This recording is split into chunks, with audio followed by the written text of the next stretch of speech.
Ladies and gentlemen, boys and girls, children of all ages, welcome back to another week of Just a Fan Podcast. What's up? What's up? What's up?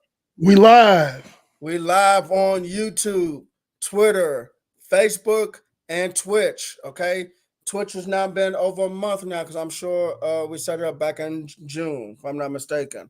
So I'm your quarter host, the NFL Encyclopedia, the Wildcat quarterback that runs this thing, Coach Williams. That direction. The Austin 316 of football, the defensive mind guy that hits harder than Ronnie Lott. Panel 316 was good, man. I'm the good guy with the black hat. I ain't looking for no trouble. I ain't ducking none either, like T.I. would say. There you go. All right, so as you can tell, this is a viewer's choice show.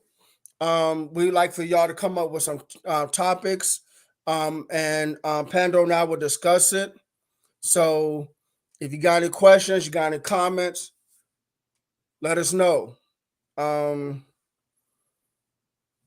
What's up, D? What's up, Don? So, hey, E, what do you think about I'm not even gonna talk about that one. What do you think about that dude Carlton Davis, man? That's a good topic to start. Yeah, let's talk. All right, so hey, make sure because people don't know who Carlton Davis is, let them know who he is and what he said and stuff. Carlton Davis is a cornerback for the Tampa Bay Buccaneers.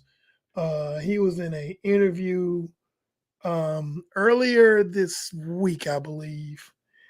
And he basically, in my opinion, wrote a check with his mouth that his behind can't cash. Honestly, he went all out. He's talking about, hey, y'all thinking that we ain't going to be this and we ain't going to be that because Tom Brady is, and I'm paraphrasing, because Tom Brady is gone.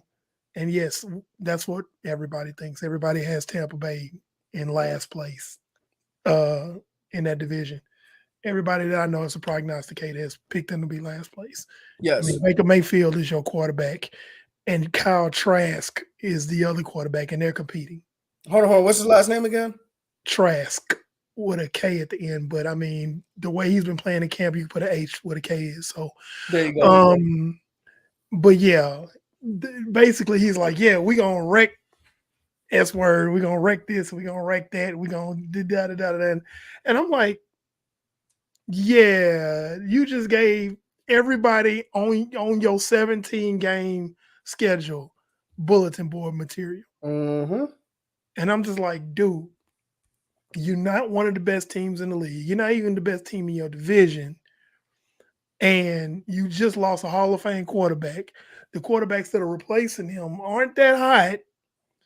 And you talking about you finna wreck stuff. Like, bro.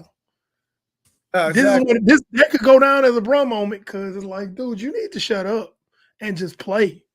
Because hold on. Wait now. Wait. I don't want to play the sound bait. Wait. Come on.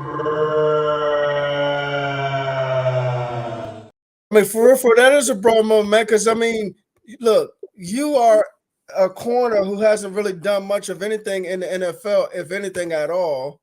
You sit here running your mouth talking about we're gonna wreck this, we're gonna wreck that. Like, it's one thing if you was Sauce Gardner or if you was Marshawn Lattimore or something like that, you know what I'm saying, as a corner, you can say something. If you were Nick Bosa or Miles Garrett, you could say something. You know what I'm saying? But you are a corner who has no accolades. You're not even you're not even one of the team captains. That's another thing too. You're not even a team captain on your team. Let's start off with that, okay? Vita Vea is someone that should be running his mouth representing Tampa Bay, okay?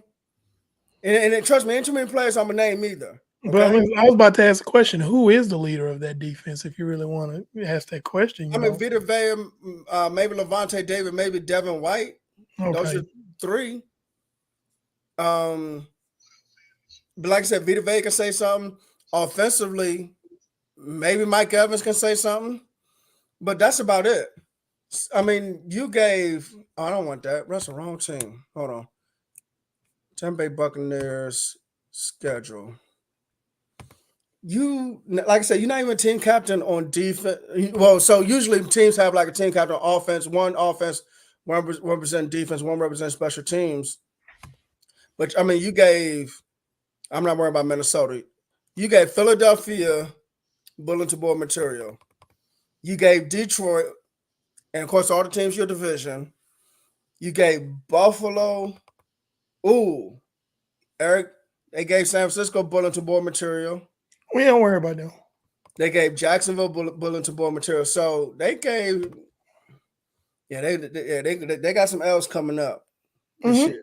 They got plenty of L's coming up. So Carlton Davis, good luck. You're going to probably get burnt like Eli Apple. And to be fair, he's not a bad corner. Let me be fair Okay. in saying that he's not a bad corner, but he's not elite. No. And again, like you said, he's not the leader. He's He not the doesn't leader represent of the the team. defense. And you really put your boys out there on Front Street, and it's like, because I know if I'm his teammate, I'm like, hey man, just shut up. And he might come back with, yeah, but man, you're supposed to have more pride in yourself. Yes, we do, but let's surprise them. Yeah. If we are that good. Because if we say nothing at all and we're good, we could be like, hey man, you can say like Gino said last year, they wrote us off, but we didn't write back. Exactly. You can have a quip like that, but guess what? You've already done the work. Yes. You've already done the work. You've already proven a lot of people who are speculating. You've proven them wrong. So why not? Just it's better to be quiet and then talk after. Because I don't have a problem with any team. If you whoop my tail and you whoop half the league's tail, you have a great season. I don't promise you saying anything because you earned it. You did that, But it's one thing to write those checks that your ass can't cash. Let's just be real, So that's the thing, man. He really he doesn't have any accolades either to back anything up, to be talking. Yeah. No Pro Bowls on his belt, no All Pros on his belt. I mean, yeah, you got a Super Bowl ring, but it's not like, oh, well, you was a lockdown corner and you're a strong reason why Tampa Bay got a Super Bowl ring. You was there. And again, like I said, he's not a bad player. No, he's not, but it's just you don't talk if you don't have anything to back up with, or you're not that guy. Right. Yeah. And that's the thing. Is like it's better. I could even kind of deal with it if they were like a good team. Right, exactly. If they were they were projected to be a good team. Hey man, we finna do this. I still don't like it, but at the same time, man, it's like, man, hey, just stop. Especially if you projected to win, if people are projecting you to win at least 10, 11 games or more. Right. That's a whole nother story. But sometimes you just gotta learn to be quiet and talk your trash afterwards. Hey man, we did that. They thought they was gonna do this, and we came in and we showed them. Guess what? The game's over now. You won, or this slew of games is over, and you won most of them. So which rookie versus veteran matchup, offense versus defense, are y'all looking forward to? If not a rookie, then the standout second year player. So are we talking about like training camp battle, or are we talking about regular season? You know they're talking about regular season, Brandon. Well, that's true. That's true. All right. So regular season. So we're talking about, just to be clear, Don, we're talking about two people on opposite teams. So like a rookie versus a veteran, a rookie on one team versus a veteran on another team. Is that what we're talking about, or are we talking about? That's probably what it is. Yeah. Because let's say, who's Devin Witherspoon versus Deebo Samuel. Devin Witherspoon versus Deebo Samuel. That's a good one.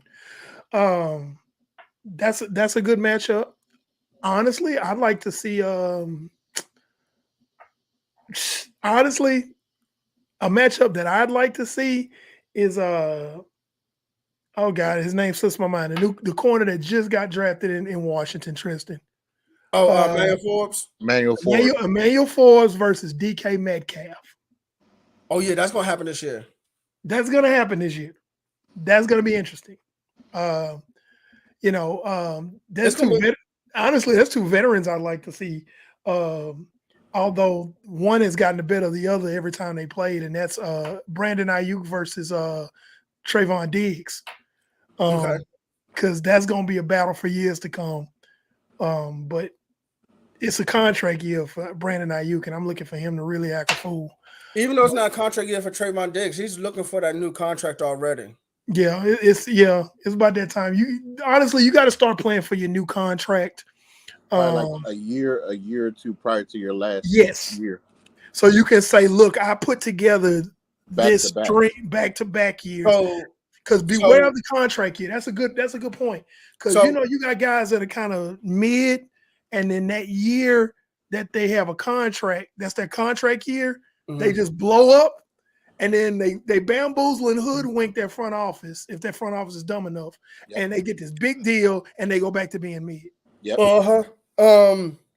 So usually for a rookie, after their third year, they're finally eligible for a contract extension. So that's why I was talking about Diggs is looking for his contract already, because he doesn't want to. He prefers to play. He prefers to get paid more money than what he's getting paid on his final on the final year of his rookie contract. Yeah.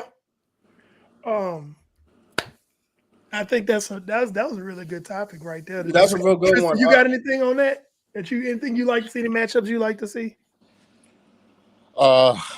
Honestly, I just want to see. It's going to sound pretty biased, but it's because it's the only concern. Well, not concern, but it's the only thing I'm most intrigued about, and that's I just want to see. You know what? I have a couple. So my biased one is that I want to see how Sam Howell does. Because it's pretty good defenses in this division. Yes. Alone. So Sam Howell versus the division. Yes. Pretty much. That's good. That's good. That's a good one. I want to see how he stacks up. And then my next one, to be quite honest, is I'm just intrigued to see how the Jets are going to look with Aaron Rodgers in their division. Which is a solid division. If you look at it, it's defensively a solid division. Yes, it is. Buffalo, New England. Not blow the doors off, but solid. Yeah, solid. You're not finna see any just weak defenses coming up next year in the AFC East. No. So, you're looking at, Miami added Jalen Ramsey, which I really don't, at this point in his career, I don't feel like he's an addition. He improves it, but he's not the player he was. But that defense is going to be better. You got to remember, this is the same defense that kind of held Buffalo down in that playoff game when really they were on the third quarterback. Like Miami still had a shot because of their defense keeping them in the game. That's right. Because of that, because the defense just held on, and had it not been for bad clock management, a couple of mistakes by the rookie third string quarterback, Miami might have pulled that game off. They've been like the biggest upset. The It might year have been the biggest upset of the playoffs, honestly. of the year. Yeah, it could have really been that. So but Miami has a good defense. Yes. New England's gonna keep a good defense. That's Bill Belichick. Right. They always discipline. Yeah. So, and then you have Miami, Buffalo. The Bills, they might take a little bit of a step back. I agree. Because on defense, especially with Edmonds. And that's why I was going. They lost Tremaine Edmonds, who was the quarterback of that defense. If I'm not mistaken, they lost Jordan Poyer. And there's another safety they lost. That's why I had them taking a step back this year. They brought in Taylor Rapp, but we talk about the quality of those players. In comparison to what they're losing. That's what I was going to say. Isn't Taylor Rapp like a step down from Poyer? He's a step down from those guys. You see what I'm saying? Yeah. Micah Hyde left, didn't he? If I'm not mistaken. Oh, did he? I believe. Let me double check that. But and yes, we got computer monitors and stuff open today because it's viewers' choice today, and we have to be just ready to look up something real quick based on what you, the fans, want to talk about, and to make sure that we're right and we're not talking out the side of our necks. You got to be able to pull up stuff to make sure, because we're gonna be like, yeah, this, that, and the third, and you're like, no, that's not right. No, Micah Hyde's still there. Okay, so Poyer's still there. Huh? Hyde and Poyer's still there. Are you sure? Yep, I'm looking at it now. Hyde and Poyer are still in Buffalo. Rapp is behind Poyer, and I'm assuming Hamlin is behind Hyde.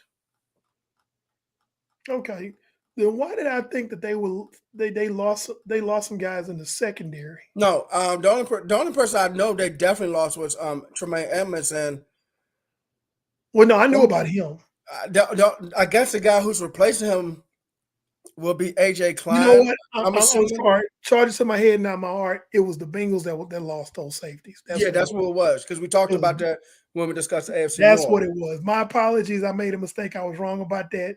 Like I always say, I'm right most of the time, but when I'm more right than I'm wrong. This one of the times I was wrong. I'm thinking about completely different teams, 32 teams and a bunch of different players. So sometimes it's hard to keep track of. All right, folks, give us some topics. Let's come. This is Viewer's Choice tonight. We're doing another Viewer's Choice show tomorrow night. Next week. Tuesday. Next Tuesday, we're doing another Viewer's Choice show. Any topic that you want to discuss in the NFL. I'm gonna throw you guys some breadcrumbs. If you follow us on TikTok, there was a situation with Deebo Samuel and the interviewer from CBS Sports. We also have the situation with Alvin Kamara's let's talk about that. Charges being dropped. Let's talk about that. Yeah, I feel some type of way about that because this man had his charges dropped, and there won't be any charges filed or pressed against him. But as sure as I'm sitting here in this chair with this Austin 316 shirt on, the NFL is going to probably try to hand down some kind of suspension. And in my opinion, that's the Players Association not doing their job like they should. Because at no point should you, if you are accused of something and found not guilty, or if there are no charges filed, should the NFL come down upon you in any form of fashion. That shouldn't happen, because that's basically the NFL poking out their chest right now and saying, well, we're above the law, and you did something wrong. No. I just got accused by somebody of something, and the court of law exonerated me. It don't matter. You got accused, so we're gonna suspend you for X amount of games. You know what? That's completely unfair. Now, could you imagine if? And I know this will never happen. Could you imagine if every single football player got accused? Then what you gonna do? You gonna suspend everybody? And that's the thing. It's like people, what NFL players call civilians. They could come in and accuse you of anything, and they know they still are gonna damage your reputation with the league, even if you did not do it. Right. Even if I might have come to your house. I'm an NFL player. I come to your house and I trip on the rug and I accidentally spill a drink on you and hit you with the cup that I had to drink on. Oh, I was assaulted by Eric Wright. Guess what? It's not going to hold up in a court of law. But the NFL is going to be like, yeah, we're going to suspend you for 3 games. That's ridiculous. And right now, the NFL Players Union, in my opinion, has really been weak and has not been really there to support the players in a situation like that. And at no point should I get a suspension if I've been exonerated in the court of law. I didn't. I'm sorry to cut you off. Didn't what's his name? Step down. DeMar Smith. Yeah. Yes. Yeah, that's what I thought. So I don't know who's next up to be the head leader of the NFLPA, but they gotta do better. Yeah, way better than what he did because NFL just walked all over him. And then we have another CBA coming up soon. Already? I think within the next 2 years, I believe. I think there's another CBA coming up, and quite frankly, I feel like the players got hosed on the last one because the PA did not fight enough. They really have not been for the players.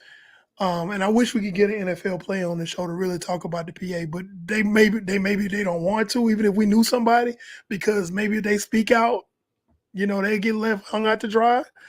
But the Players Association has not done enough for the players, especially for the ones who haven't done anything wrong. Tristan, what are your thoughts, man? Hold on real quick before Tristan start. The next CBA don't expire to 2030. 2030. Okay, I'm dang, I don't know why I thought it was sooner. You mean this current one doesn't expire to 2020? Right, because they approved it in 2020. That's 2020, so it's every 2 years. Okay, so but Tristan, what are your thoughts on that? Well, I think in regards to that, I do think they got hosed. When you take a look at some of their numbers in regards to the contract negotiation, you've put more money in the pockets of the owners and not really improved in regards of the players' money. One example is how they're guaranteed. So one of the things that they've been trying to fight was to have the fully guaranteed. So while we going through the Lamar Jackson situation, we went through it, the whole thing with Deshaun Watson. What happened in regards to that now is the fact that because Deshaun Watson got that money, and I think it was spoken of before, but because he got that money, the NFL, the owners are making sure that something like that doesn't take precedent again.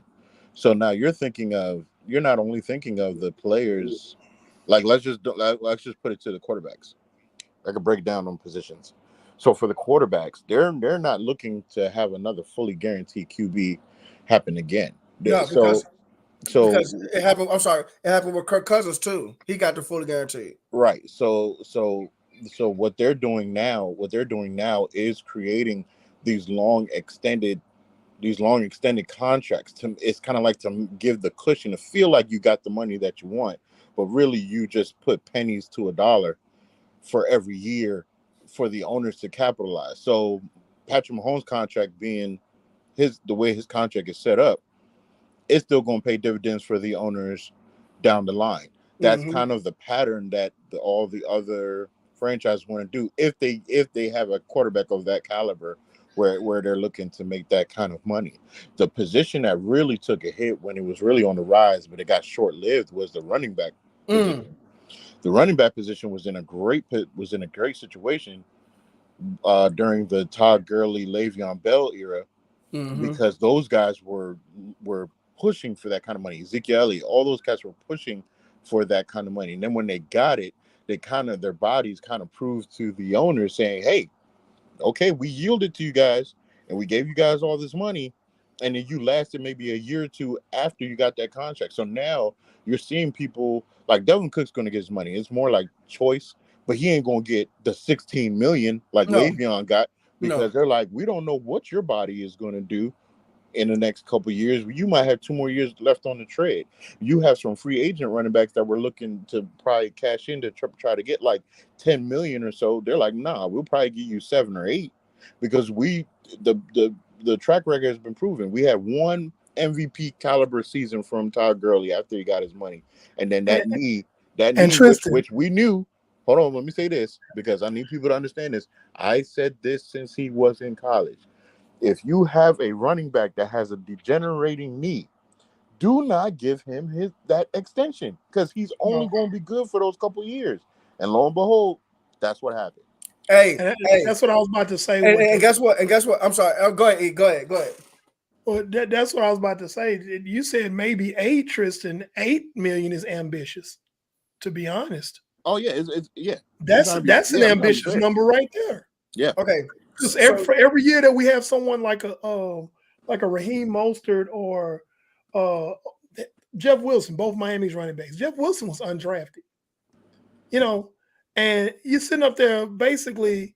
I'm looking at that if I'm a GM, if I'm a coach, and I'm like, oh, I got this running back here that wants the bag, but I can go and find a guy in the latter rounds of the draft, or find somebody who's isn't even drafted, comes from a small school. Yes. And I can give him the rookie minimum. Yeah. And he can give me 3-4 good years. Yes. I might pick up his 5th year option. It still ain't gonna cost me a whole lot.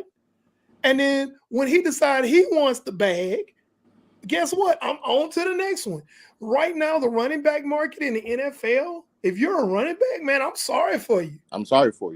Because the highest paid running back this year. What up, Angel? Was I forgot who it was, but had like a 1 year, $6 million contract, and I'm like, that's it. I mean, and I'm not counting franchise tags because you got Pollard and Saquon Barkley on franchise tag for $10 million, and Josh Jacobs, but like regular contract, it was like 1 year, $6 million. So running backs are not getting paid, and so you definitely know they're not gonna get no guaranteed money. Receivers. I heard something about receivers that outside of Jerry Rice or Tim Brown, who are outliers in history, wide receivers start to break down around 31 years old. Yes, this is true. So, I mean, you can probably get 2 contracts out of a wide receiver, but that third contract gonna be kind of hard. And we can look at, like, I'm gonna use him for example because of his playing style. 2 guys I can think of because of their playing style at wide receiver. And they have similar contracts, as a matter of fact. Okay. DK Metcalf and Deebo Samuel. Both of them in 26 are scheduled to be free agents, but after the next 3 years, because of the style that they play, like, do you think they're gonna get the bag on that next contract? No, they probably get another contract, but it's not gonna be big because no, I don't. You're right. DK is, I mean, he's fast, he's tall, strong, but that physicality is going to wear down after a while. So I can't really. And Deebo, like, is a physical receiver as well, / running back, whatever he is, offensive weapon. Yeah, that's gonna be tough. That's gonna be tough. And with wide receivers is almost like running back too. You can find a wide receiver in round 3, round 5, round 7, and you have 3 starting receivers for the year. Yeah, they're all rookies. They're all rookies, but they can all if you have the right system, the right quarterback, you're good to go. Yes, sir. It's a passing league. You gonna have some outstanding wide receivers that come out early in the draft, but it's kind of close to running back. You can find some solid receivers that come from small schools and basically redshirt them their first year or so. And, so they can learn the NFL game, put on some of that NFL peanut butter and get ready to play. And then you got your next big thing. If you know how to scout, you can find good wide receivers because, of course you can. And at the end of the day, it kind of flows that way. no, I wouldn't treat wide receiver like running back, but it is similar. Right, I was just gonna say, Wide receivers still hold more value than running backs right yes, now. But it's not that far off. Running backs' bodies start to fall apart between the age of 27, 28. Wide receivers is like 4 years later at 31 years old. So yeah, right. It's not that far off. It's not that far off. Right. You guys can hear me? Yes. Yeah. Okay. I was making sure I had to switch out. Tristan, you wearing an Eagles jersey? Heck no, don't. You know, I'm being petty. I thought I saw an Eagles. Yeah, don't cuss at me. Don't cuss at me like that. Look, listen. Don't do that. Tristan probably has a better chance of cussing in church than wearing an Eagles jersey. I was about to make him cuss right now because I almost did. For those of you who are new viewers, again, Brandon is a Cowboys fan. Yes. I'm a Niners fan, and Tristan is a Washington Commanders fan. Steve is somewhere in the metaverse, and when he's on, he's also a Cowboys fan as well. So yes, let's get to some more topics. How do you feel about Tua playing this year? Still want after all those concussions? Yeah. Look. Let me start this one off because Go ahead, man. I always reference this one football player, former football player. But Ron Robinson, who used to play wide receiver for the Falcons, Cowboys, and Jags, he had a solid year, that 1 year in Dallas. And he got the bag when he went to Jacksonville, signed a 4-year contract. He did. And he didn't last long. He didn't finish the season because he suffered 4 concussions in one season. So they cut him after the season was over with, and he pretty much just retired. But Tua had 3 concussions, and in 1 year. In 1 year as well. So that's scary.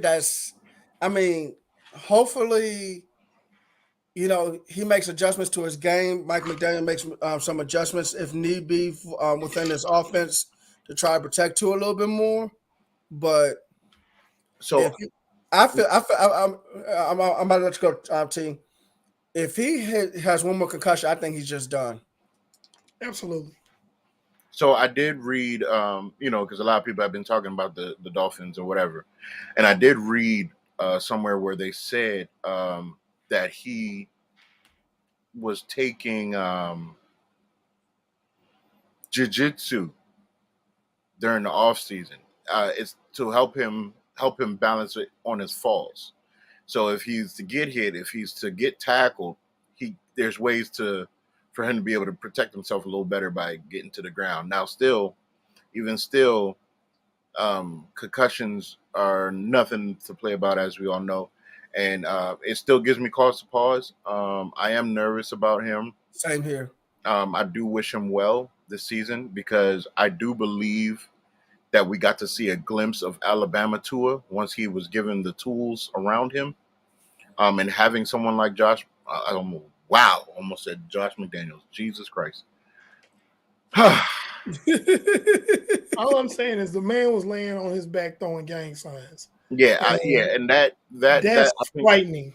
I think that's the lasting image that people will have of Tua until they see him play a full season. Yes. Like that's going to be the image that everyone's going to remember.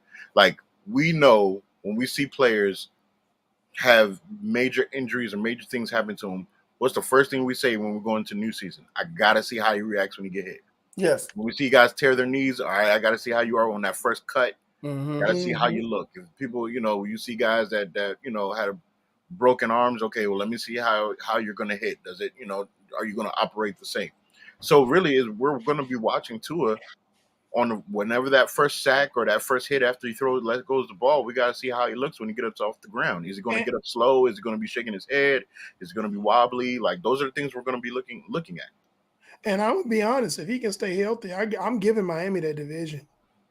Yes.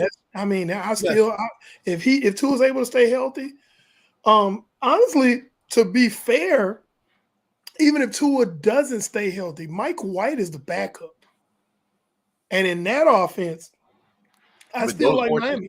Mike White already knows the offense because he was just in it last year under Mike LaFleur in New York. So it's not that much of a learning Exactly. Know the curve. offense. He does It's know not the that offense. much of a learning And it's curve. a quarterback-friendly offense. That too. Very much. So Um, you got a freaking track team for your receivers and running backs. I mean, like, you can still make hay with Mike McDaniel designing plays and just having a working knowledge of the offense. You don't have to be dynamic to No, you don't. function You in don't. that offense. Mhm. So, yeah, I mean, I kind of went off on a tangent there because we were talking about Tua, but I still like Miami in that division because one, that offense, you have a competent backup. You know, Yeah. when he came in with the Jets, he like, hey, who is Mike White? You know, who is this guy?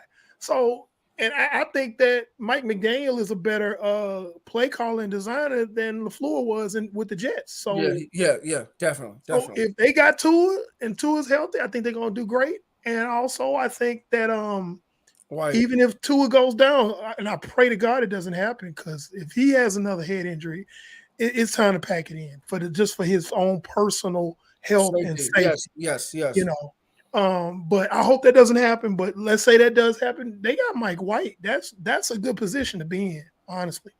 So, but honestly, Tua is a concern with those 3 concussions in one season is nothing to No. play with. It's nothing to play with, and I hope everything works out for him.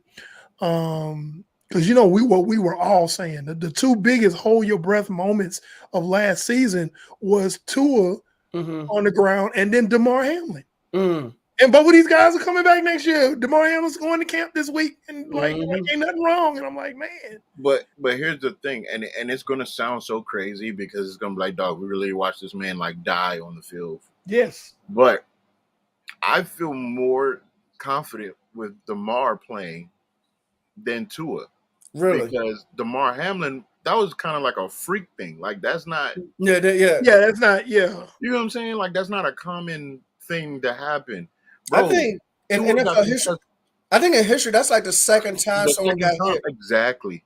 In the history of the NFL. Yeah, that's like the second time. Bro, Tua got concussed 3 different times on That's TV. true. Yeah. And 2 of the times he didn't come off the field. Yes. So who knows what other kind of damage that he sustained Exactly. when he stayed in the game. You know, so yeah, I completely agree with you, Tristan, on that. You know, DeMar was a freak incident, but I'm gonna tell you what, I held my breath. I was like, oh my God. And then when Tua went down, you know, guys get knocked out in the league. It's like, oh, he got knocked out. But when the way he went down and he had the whole, you know, West Side and all that going on, that wasn't nothing to play. We joke about it now, he's okay. But like it was like, bruh, that's not this man, get this man some help. When I saw that, the first thing I said was get this man some help. It's like if a machine that's like overrun just all of a sudden has a malfunction. Like your brain had a neurological malfunction that caused your body to contort like that. As a matter of fact, a neurologist said that's literally what happened. It's like your brain is a machine and it had a malfunction, and the neurons are making your body contort itself, and your hands and all that stuff contort itself.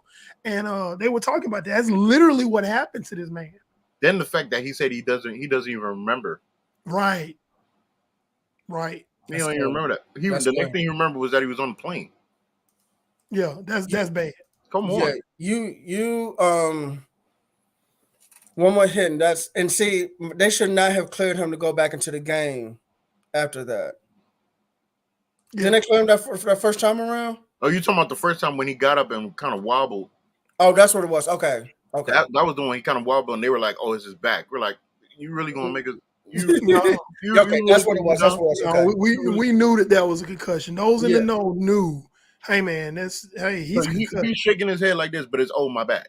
Yeah. Really? No, sir. No, sir. No, sir. You can't pull the wool over our but the thing about it is the NFL says that once you suffer that first concussion, you're supposed to be out for the game anyway. So when he was wobbly and he had that first concussion, they should have pulled him from the game. To be honest, you don't practice or play again until you pass the entire concussion protocol.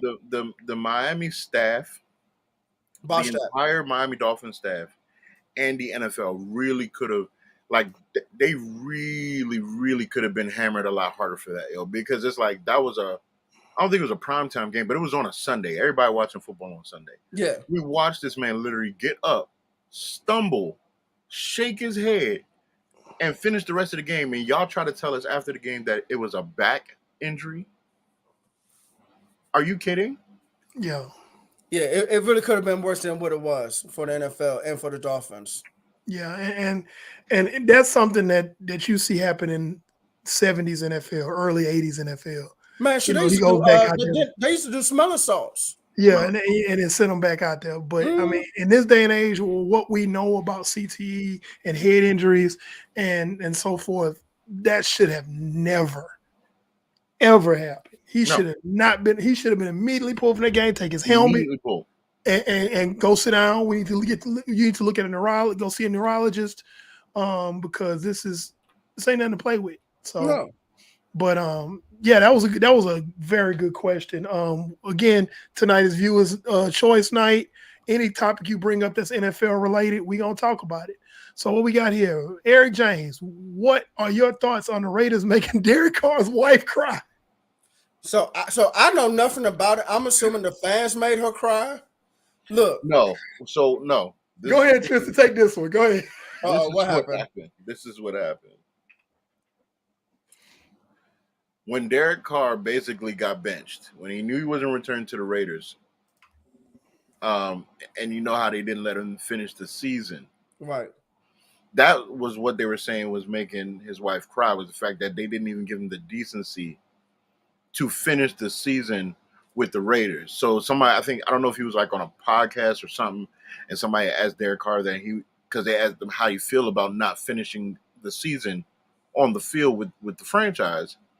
And he said, he had, felt some kind of way about it, but he was, he's saved. He's got a very good conscience. So he was like, I kind of rolled that off. But he said the moment that my wife cried about it was basically, that's when he was like, nah, this is a severed tie.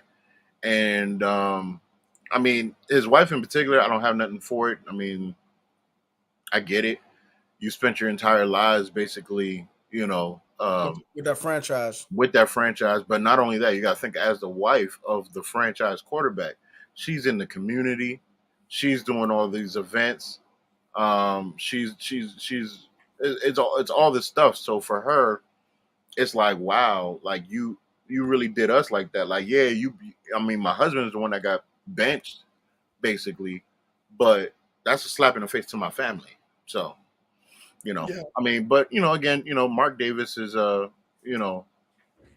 carefully dismantling everything that Al Davis has done, and Josh McDaniels is a piece of crap. So I expect nothing less, really. And Tristan, I want you to get my back on this because my girlfriend's a Raiders fan, and she's like, "I'm glad Derek Carr is gone." I said, "You gonna miss Derek Carr? You gonna miss Derek Carr?"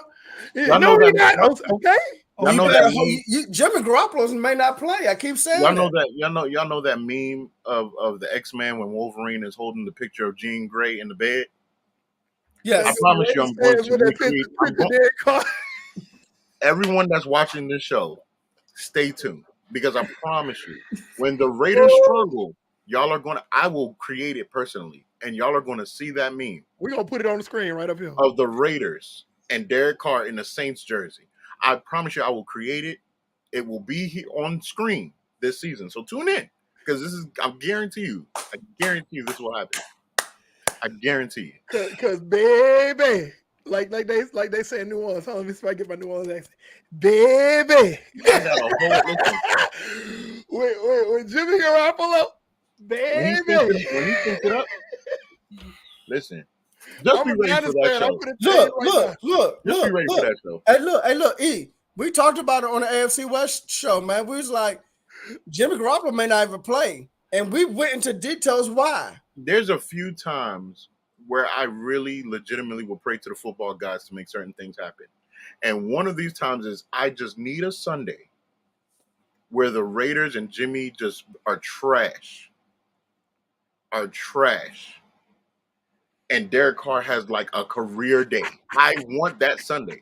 The same day that the Raiders struggle, I want Derek Carr to dang near have a career Look, game. see, And that Hey. Tuesday, just tune in. Matter of fact, if that day happens, y'all just gonna see me post on the Just a Fan podcast page just saying tune in Tuesday because it's gonna be a show. listen, It's gonna be a spectacle. I listen. promise you. I keep Hey, saying it. If he plays, I need you to that's Right. what needs to hear first. Wait. Put Portia's comment up there.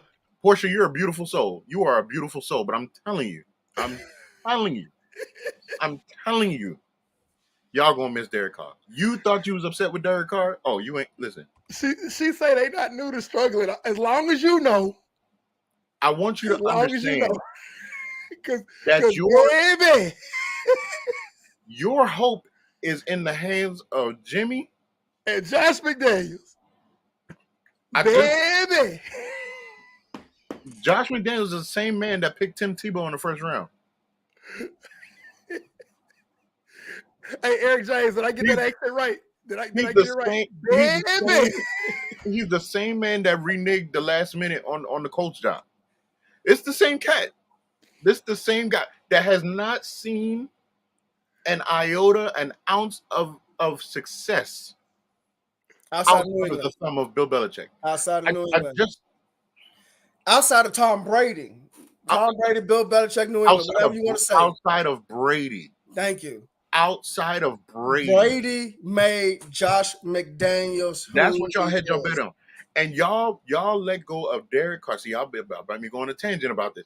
Y'all let go of Derek Carr, who had 6 different offensive minds trying to give him a playbook. That's In tough. the 9 seasons. That's tough. In the 9 seasons of him being y'all starter, and y'all thought he was going to be successful, y'all lucky y'all got what y'all got out of him.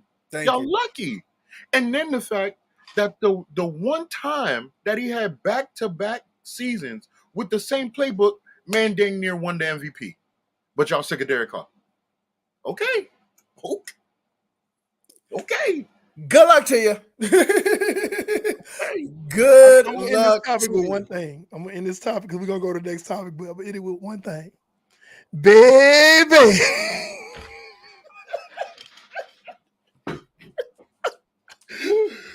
Okay, next topic. Because we got Look, man, look. people started look, coming in. They look. dropping good topics in the comment box. Let's keep it rolling. We loving this. Keep the topics coming, folks.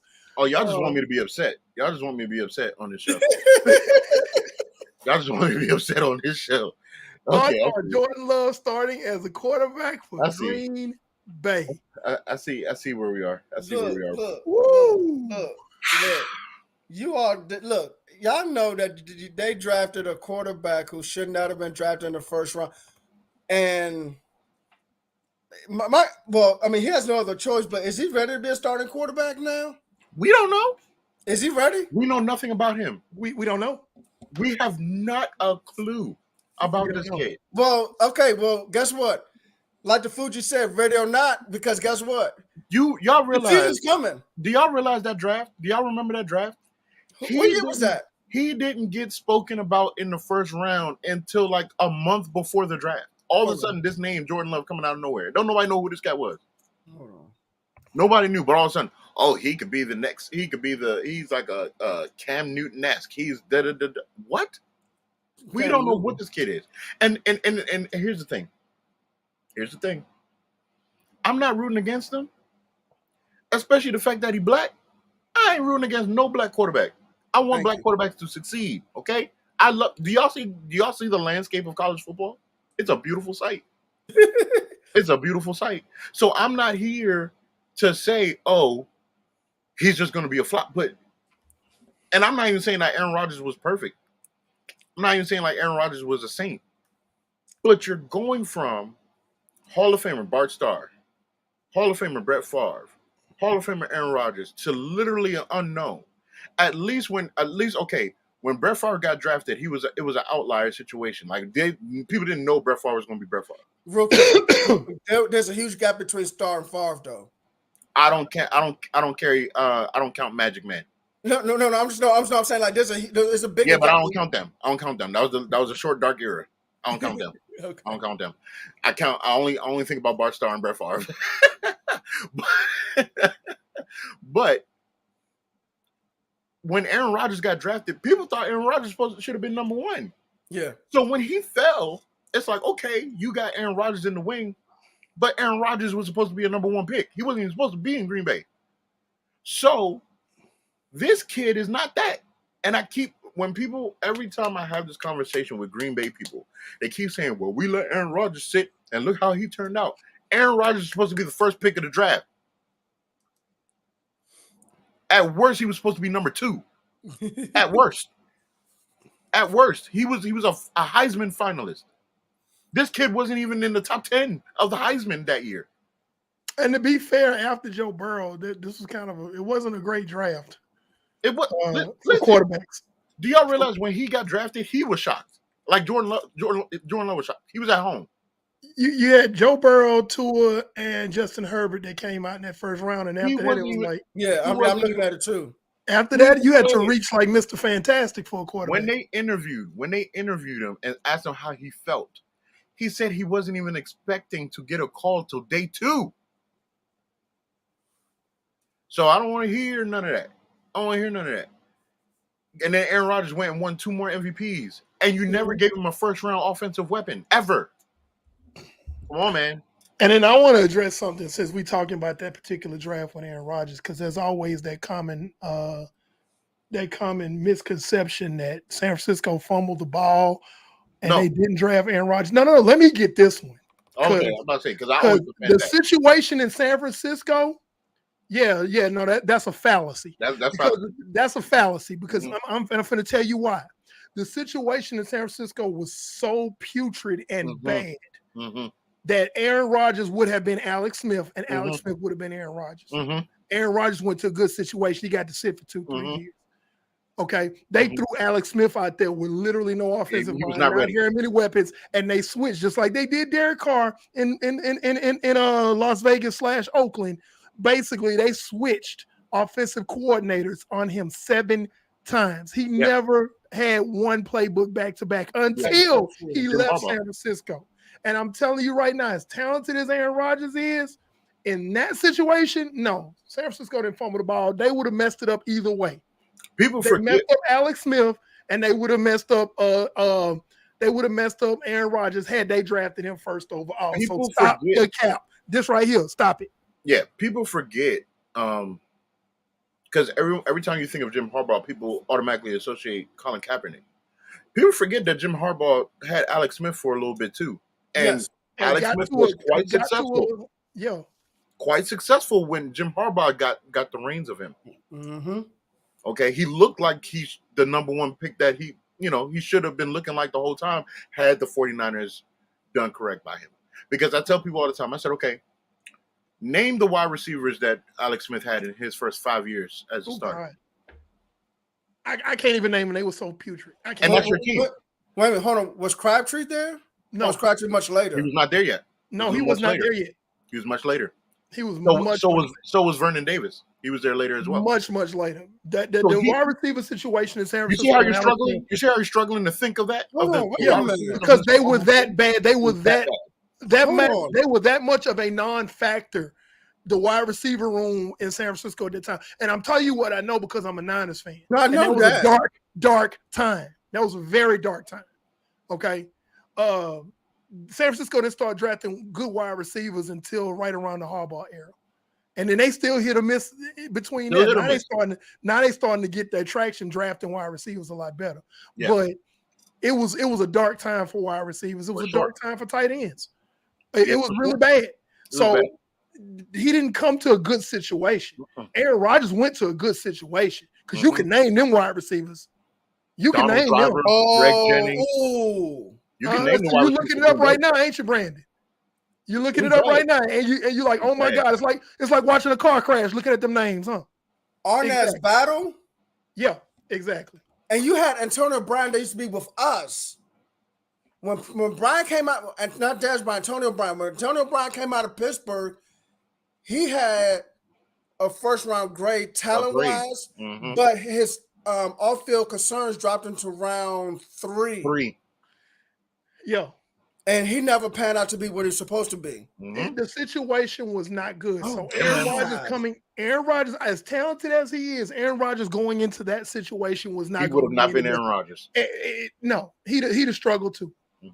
I always defend Alex Smith because I'm like, Alex Smith could have had a borderline Hall of Fame career had he if he was in a more stable situation, because he was a very talented guy coming out.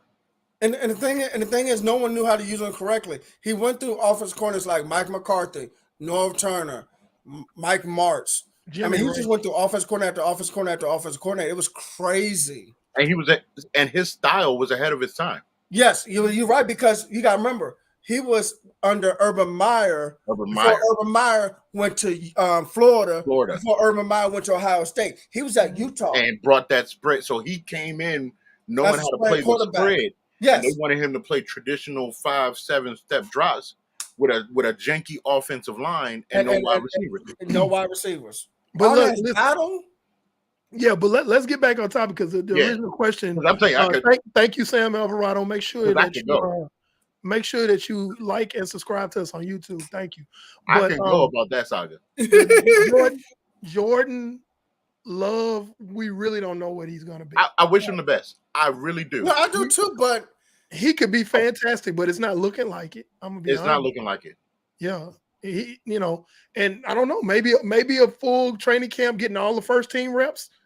Listen, it might do something. I don't know. I'm gonna wait. I'm gonna yield my official opinion about it once the training camp, I believe, is the end of this week, going next week. Training camp is ramping up. Yeah, next couple weeks. So I'm gonna wait to hear what's coming out of that camp. But the fact that I haven't heard anything really, like I've heard stuff about Sam Howell, I've heard stuff about Anthony Richardson, I've heard stuff about Bryce Young. So the fact that I haven't really heard too much from Green Bay, and he's getting all first team snaps, that's concerning to me. And I'm gonna wait till training camp starts, because you got a bunch of I like to call them clickbait whores in the media right now, and they just putting anything out there just so you can click on their channel, click on their that's us. That's we the same way. But you got people that's just putting anything out there. We try to at least keep stuff, as fact based as possible. We got people that are just throwing stuff out there that's not based in any fact, anything like that, because it's a dead period. That's why we have this Viewers Choice show. So OTAs are over, training camp hasn't started yet, preseason hadn't started yet. It's just this dead period. So you got a bunch of people that get paid off of clicks. So they're like, hey man, let's make up something. Nobody said anything about Jordan Love, which is weird. No. Just real quick, if you really want to wait till like regular season, they play, and I'm talking about a team that has at least a solid defense to legit defense. They play New Orleans on September 24th. That's a good defense. And then 4 days later, they play Detroit on a short week. And that's a better defense than what it was. So I think, and I'm trying to see who else has a good defense. Maybe Denver, but that's not till like October 22nd, and then they have Pittsburgh November 12th. Denver's a solid defense too. So is Pittsburgh. Yeah, so I think by late September, mid-October, we should definitely know who Jordan Love is, or what his ceiling is, and then we can go from there. And see, what has to happen with Jordan Love, though, if I'm Coach LaFleur, you got to bring him along slow. I know he's been in the league a couple of years, but you got two good running backs in Dillon and Jones. Oh, you need to treat him like a rookie. Treat him just like he's a rookie. Bring him along slow. You just drafted a tight end. You still got two more Romeo Doubs and Christian Watson are there, and then I think they just drafted another wide receiver. Give him the high percentage and the safe throws to help build up his confidence. And if you can do that, I still don't trust Green Bay's defense, but no, not at all. If you can do that, then you might be able to make some hay. I still have them finishing last until they show me something. I have them still finishing last in that division until they can show me something, because the question mark, and guys on this panel and a lot of other people believe the same thing, is Jordan Love. That is the biggest question mark in Green Bay. Yes, and then also the coaching. How are you going to coach Jordan Love? Yeah, like how good are you now without Aaron Rodgers? Exactly. Everybody says that same thing. When Brady left, left New England, they said, "How good is Belichick without Brady?" Well, we starting to find out. We're gonna see what's gonna happen in a couple. We're gonna give him the benefit of the doubt of his last couple of years. We finna find out what he's really gonna be. So, yeah, that's the question. So, next topic. What else we got? Let's do this one down here. What do y'all think DeMeco Ryans will? Where do you think he'll have the Texans? In the fight, they'll be in the fight this year. Yeah, they'll still be below 500, but it'll be contending. And they could be in. I still think Jacksonville will improve. Will take the next step. Oh, Jacksonville's definitely taking the next step. But did you see what they did last year? Yeah, I saw them. That's inevitable. Yeah. Houston. I have Houston in second place. We covered the AFC South, Donald, a few weeks back. Mm-hmm. I think I had Houston in second place, if I'm not mistaken. Stand by. I'm about to say Eric got the notes. I know he does. Tristan, you had the Texans in. I'm sorry, Brandon, you had the Texans in second place. Yes. Yes. Okay, that's what I thought. Yeah, Tristan, you had them third. Third. Yeah. Who do you have him behind? Indy. Yeah, I should have. Indy? I should have the Colts. Yeah. Indy. Okay. But and here's the thing. It's not so much DeMeco Ryans and the defense. The defense is probably going to be better than it was last year. The defense was coming along. The defense was coming along really well last year. Of course. Under Smith. But it's going to take its next step in its evolution. You watch the old X-Men movies. It's like the next step in evolution. That defense is about to take the next step in the evolution with DeMeco Ryans. He's a genius defensive play caller. He is. What's going to happen? What's going to have to happen in Houston is you still got to bring CJ Stroud along slow. Y'all better pray that CJ Stroud breaks the curse. Yeah, because Ohio State quarterbacks have historically they don't pan. They don't. Historically. You better hope. Now, Justin Fields historically. Justin Fields, the jury's still out too. Y'all better hope they break the curse. Historically. Ohio State quarterbacks. Ooh. The shaky. So can y'all name one? Can y'all name the last successful Ohio State QB in the pro league? In our lifetime, no. Not in our lifetime. No, because Cardale Jones was a career backup for 3 years. Troy Smith won the Heisman, and he was a career backup. Who? Troy Smith. Yep, he was a backup. Terrell Pryor changed positions. Braxton Miller moved to wide receiver. Terrell Pryor changed positions. Terrell Pryor moved to wide receiver. Who's the other quarterback that was with Cardale Jones and Braxton Miller? JT Barrett. Yeah, JT Barrett. He's a backup. Is he still in the league? He might just be out of the league now. I know he was as recent as maybe a year or two ago. Yeah, I think so too. But yeah, Ohio State QBs don't pan, so y'all better pray. Pray, Houston. So here's the thing. This is one caveat. I know what you're gonna say. This is one caveat that's helping them, and it's got to happen. I don't know how he does as a play caller, but the offense they're gonna be running in Houston is the same Shanahan-based offense. It's quarterback friendly. And depending on the play calling, is going to really determine whether they win. Shane Falco. Falco. Okay, let me get back to my point. Come on, bring the lefty. But basically, how the play calling is done on the offensive side of the ball is what's going to make or break Houston, and they can win some games off the strength of the defense and the running game.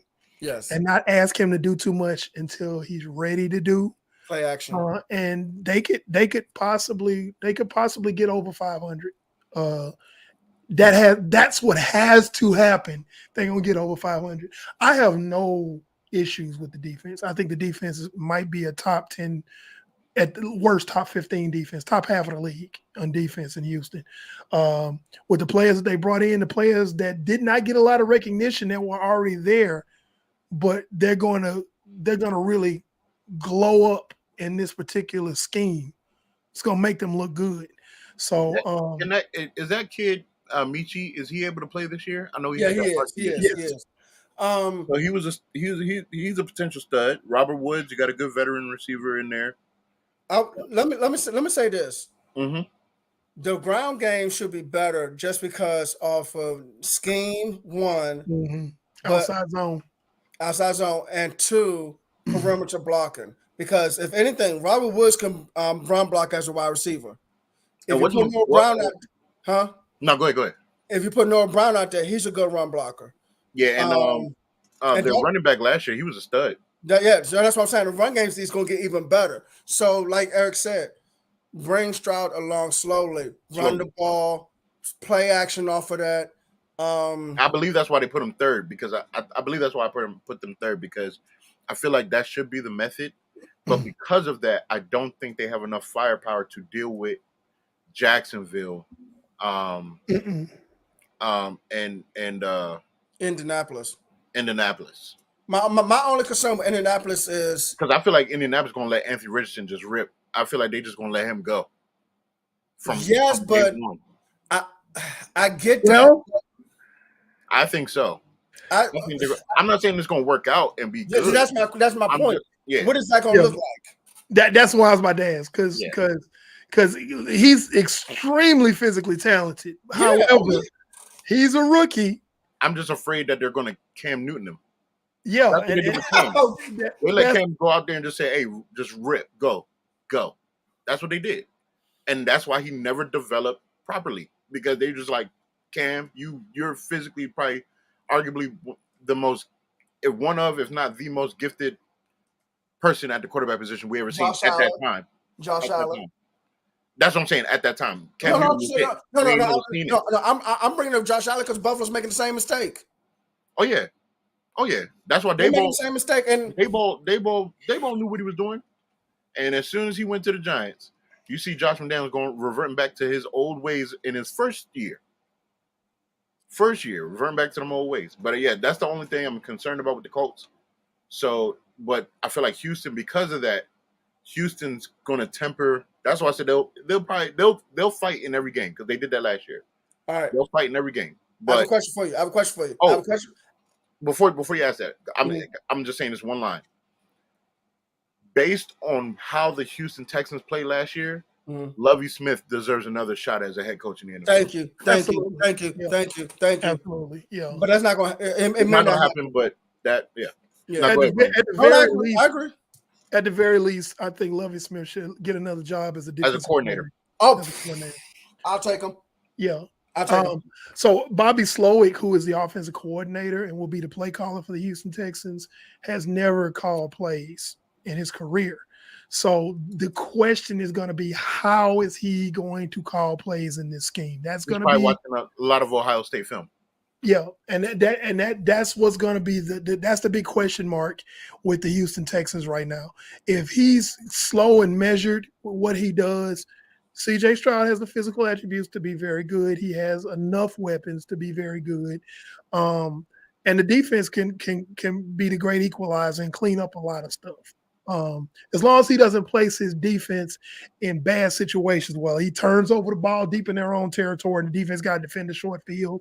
That's a problem. Yeah. That type of thing. But if he plays smart ball, Bobby Slowick calls the right plays, basically, we could be looking at, the ceiling for Houston right now is probably second place in the division. The floor is probably maybe third place. I got Tennessee falling apart.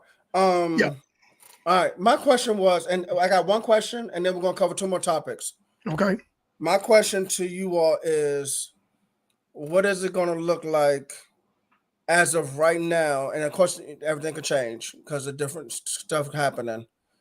What is it going to look like, let's say 3 or 4 years from now, for Stroud and Richardson? That's going to be interesting. Okay, so we'll play what if. You know, like everything's about the multiverse now. Everything you watch in Marvel movies and DC movies, multiverse. So in one universe, let's say CJ Stroud and Anthony Richardson wind up being really good quarterbacks. We're gonna be talking about these gonna be the next big thing, and they're gonna be coming after the old man, Pat Mahomes. He'll be the old seasoned wiry veteran by that time. Brady. Yeah, and this is gonna make for more interesting football. It's of course. Y'all and realize Mahomes is the seasoned veteran of the new generation. Yes, he's the beginning of that new generation. Yes, that's crazy. Him, Jalen Hurts. He's not even 30. Yeah. How old is that? He's 27, right? He's like 26. He's not even 30 yet. He's not even 30 He's not even 20. I think it's 27 turning 28 and in September or something like that. God willing, with his health, we still got another decade of watching this. 3 Super Bowls and 2 wins in the Super Bowl in his very short career. So, and arguably he could have won 3 if he had a better offensive line. Yes, absolutely. 5 AFC Championship appearances. Yes, in 5 years. 5 years. I want people to think about that. We have another 10 years of watching greatness. God willing, he's injury free. Another 10 years of this. Now let me say this. On the other tangent, when the timeline skews to another universe, Bobby Slowick is awful play calling and gets CJ Stroud shell shocked and gets him murdered. Anthony Richardson, the Colts decide to just let Anthony Richardson let it rip without any real development, and they both become busts. And no one has learned from the Cam Newton situation. This is why I need to be a head coach in the NFL. This is why, because I'm not gonna make those same mistakes. Okay, all right. Yeah, coaches don't learn their lesson. They don't learn their lesson either. They don't learn their lessons. Somebody hire me. Give me. I don't care. Case in point, Josh McDaniels. Email me. Good luck, Raiders. I'll take a job. Sheesh. Josh freaking McDaniels. Good luck, Raiders Nation. Hey, look. He's gonna be fired. Well, I don't know when he's gonna get fired, but I'll take the Raiders job. I'll take the Chargers job because I know that's gonna be open. I'll take the Titans job because I know that's gonna open up soon. So, I think Mike Vrabel's too old school for this current league. Of course. He's too old. Matter of fact, to be honest with you, oh God, and I said it's not even that he's bad. He's just too old school. He's too old school. Because when you watch the Titans, it's old looking. That's one, and not only is he just so old for the league, he's just so old for football. Period. Because he's not a spread guy offensively, and he's not a defender spread guy defensively either. So he wouldn't work not just in NFL. He wouldn't work. He definitely wouldn't work in college. I'm gonna just say this about, and he wouldn't work in high school. I'm gonna just say this about Tennessee. The beginning of the end was when they pulled that ludicrous trade and sent AJ Brown to Philadelphia. That was the beginning of the end. That was the beginning of the end. That was the band tuning up while the Titanic was going down. And that's what that was. I said, okay, that's what y'all want to do? Bet. And pretty much everybody in the AFC South was like, oh, okay, bet. So, yeah, that was a lot of bad decisions being made. Now, Andy makes horrible decisions too, but in that particular division, yeah, it's up for grabs, honestly. The AFC South is completely up for grabs.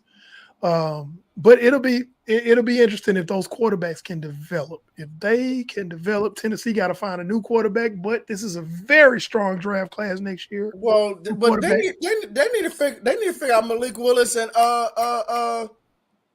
old boy, Kyle Bowler #2. They need to figure those two guys out. He said Kyle Bowler #2. You know, Will Levis. I couldn't get his name out of my mouth. He does remind me of Kyle Bowler a lot. I'm just saying, you have those two young quarterbacks on his team. You compared him to Kyle Bowler? I'll just put it this way. I'm not very impressed with him. I know, but Kyle Bowler? Kyle, I should have been a bowler instead of an NFL quarterback? Okay.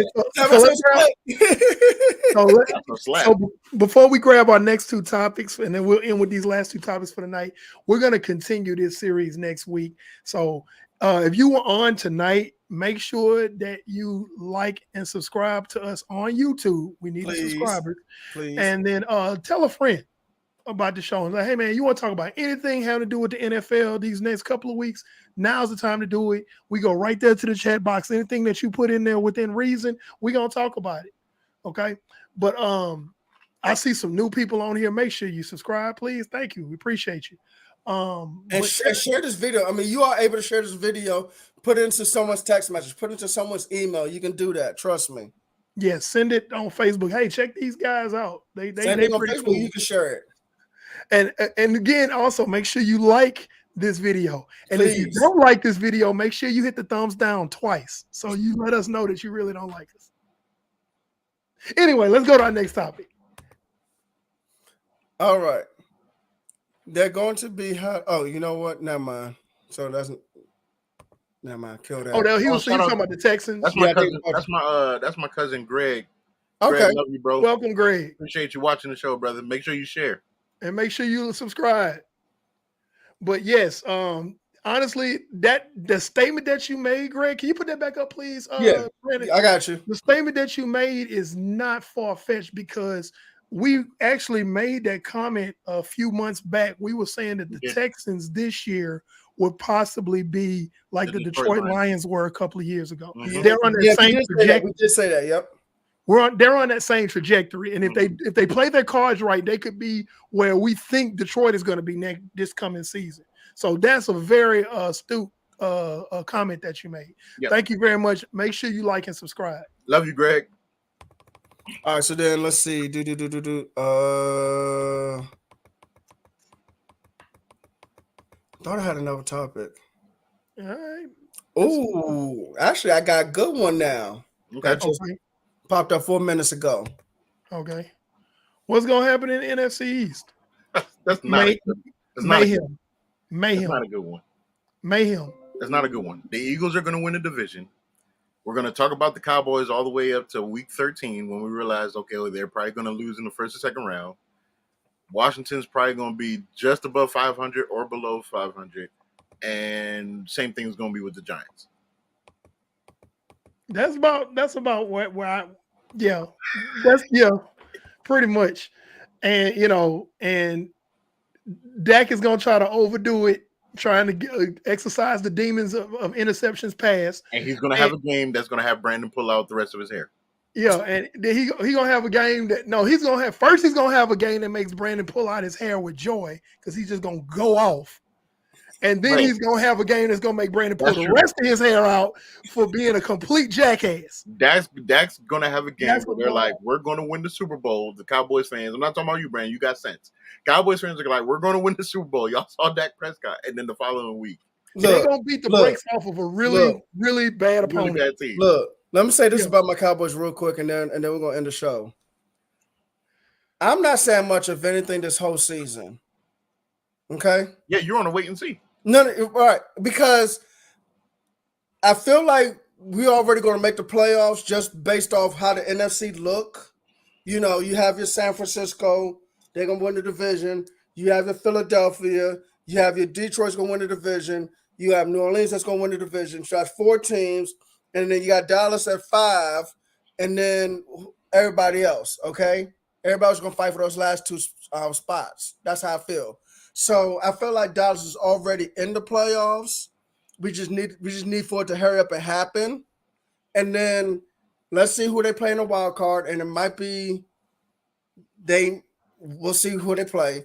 And if they win the wild card, we'll see what happens in the division round. But until they make it to the NFC Championship game, I'm not saying anything. I'm not. So That's fair.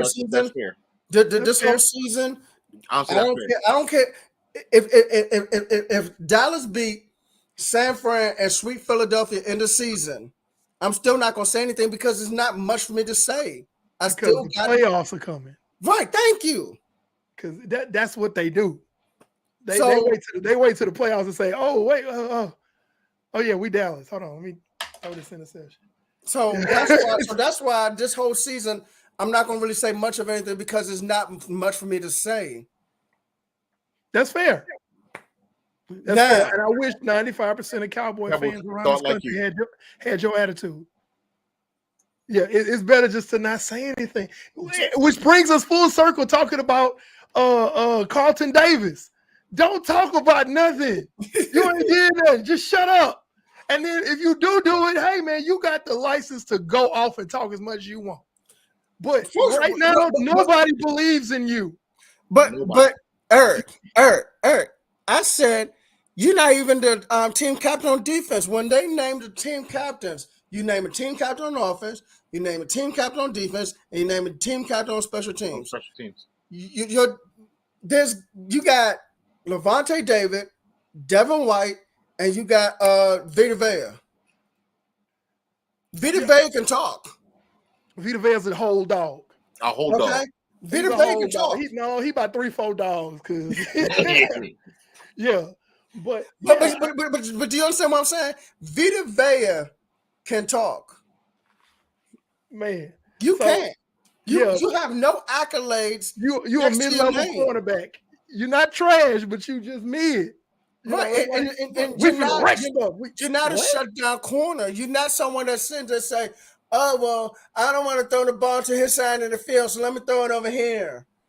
So that's full circle to the conversation that we're having. We're talking about Cowboy fans, and it's like, hey, man, nobody believes in what you're going to do. Just be quiet, and then do something. And then, hey, man, you got license to run your mouth. And when I say do something, that don't mean go beat up on a bad team by 40 points and be like, yeah, we won a Super Bowl, okay? Get past the divisional round. How about that? Because you hadn't been able to do that in how many years has it been?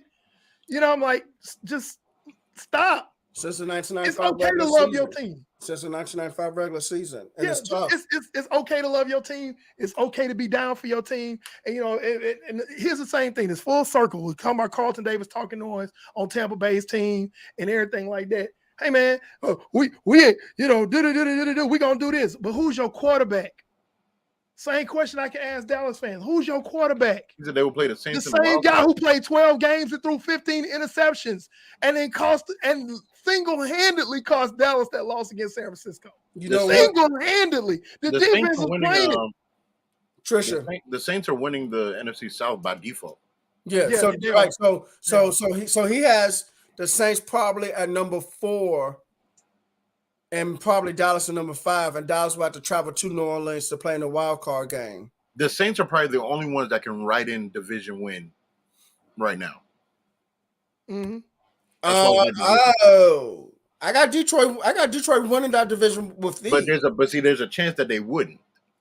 I don't. There's nothing in the South that's telling me that the Saints aren't winning that division.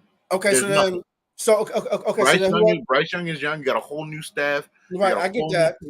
Bryce Young's a rookie quarterback. Atlanta's nowhere near ready, and then Tampa Bay is still sending love notes to Tom Brady, asking him to come back and play quarterback for them.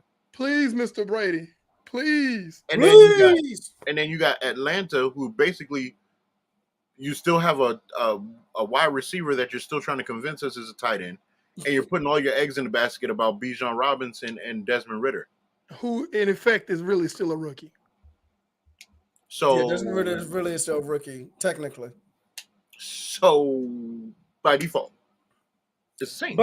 But who do you have? Who else besides Detroit do you see winning that division? Because Green Bay, Jordan Love may not be it, unless he is for some reason. I'm trying to tell y'all, do not sleep on the Bears. I'm not saying they're going to do anything like deep playoff or anything. I'm just talking about how they're going to be in the regular season. Don't sleep on the Bears. I will say this about the Bears. The Bears got swept by Detroit last year. I will say this, the Bears have improved a little bit. I just don't think Chicago has improved enough. They brought in DJ Moore, great. You brought in those 2 linebackers, good, great. And Jared Goff still gives me cause to pause. I will give you that. I will give you that. And because I'm gonna be honest with you, Belichick exposed Goff again last year when the Patriots played the Lions. Yep. He shut down the ground game like again, and Goff had to throw the ball and went 19-35 with an interception.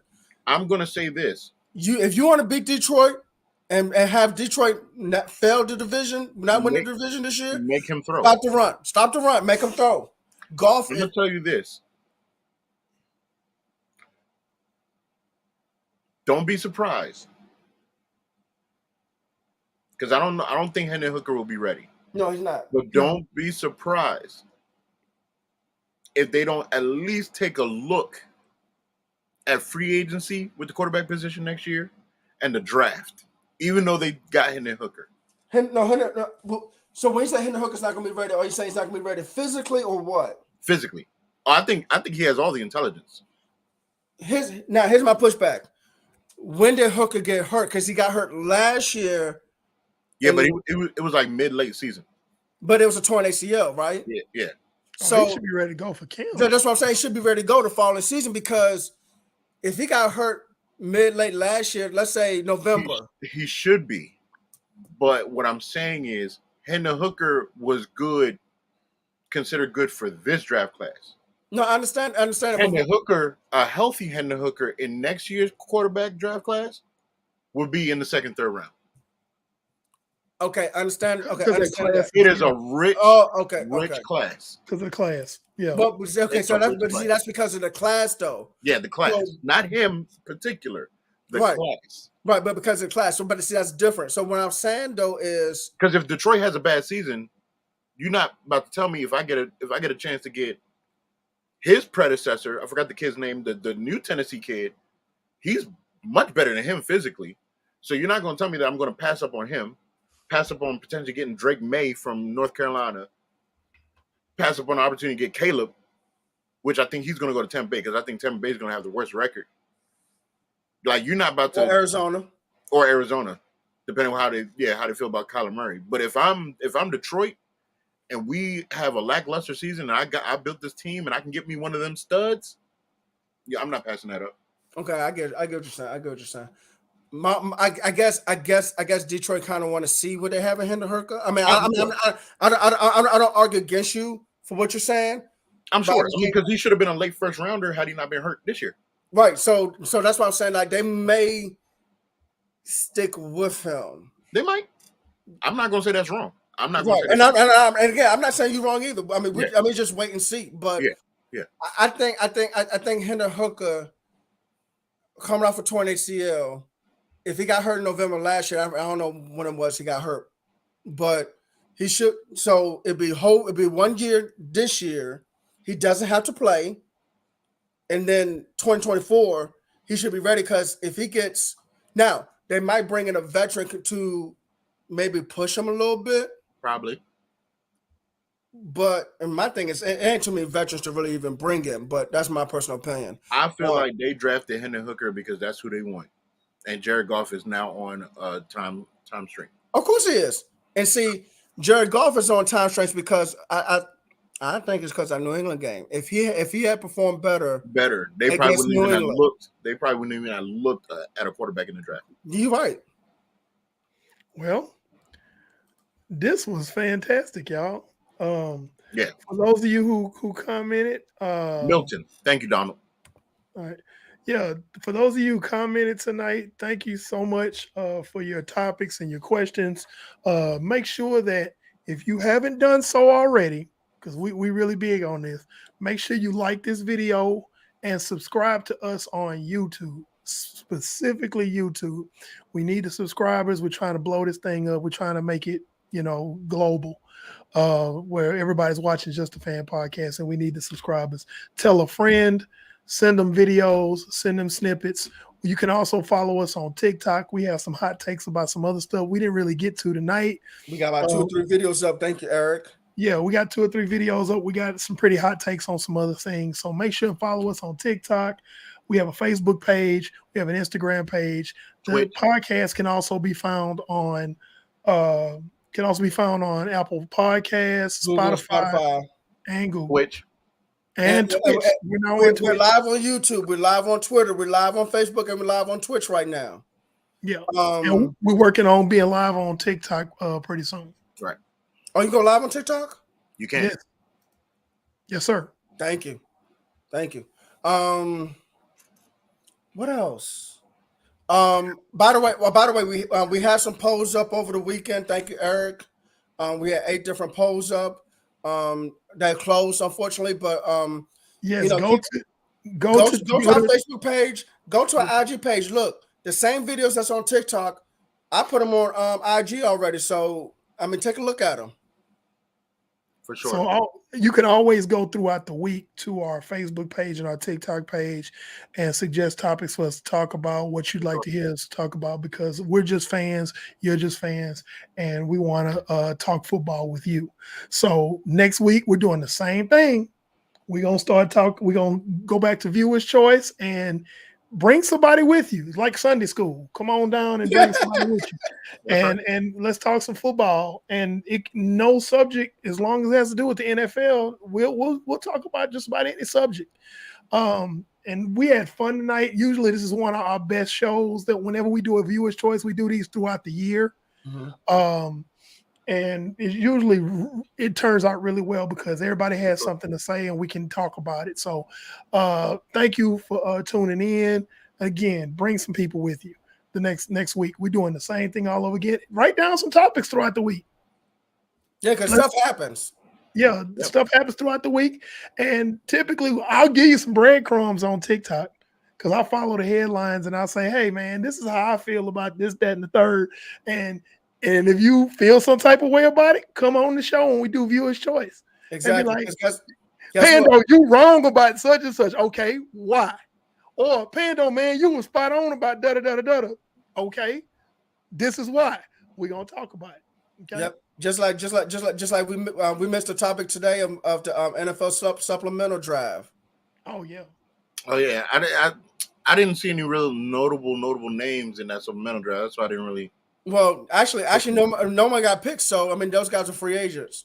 Okay, because normally if you get one or two guys, notable names that like they might have had off the field issues or whatever, and they end up on there, But there was nobody in this draft. No, it wasn't. I